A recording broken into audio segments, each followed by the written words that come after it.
అన్న మీదున్న ప్రేమతో ఆ క్షణంలో ఏదో ఎమోషన్లో కొట్టేసి వెళ్ళిపోయా.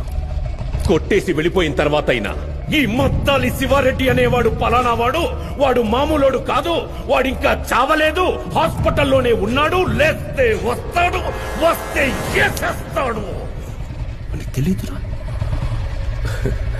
నేను హాస్పిటల్లో ఉన్నప్పుడు నీ గురించి ఏం ఆలోచించానో తెలుసా? శివారెడ్డి నుంచి ఎలా తప్పించుకోవాలి, ఎక్కడ దాక్కోవాలి అని పారిపోయి ఉంటావు. నిన్ను పట్టుకోవడానికి ఎక్కడెక్కడ వెతకాలి, ఎన్ని రోజులని వెతకాలి అని ఆలోచించా.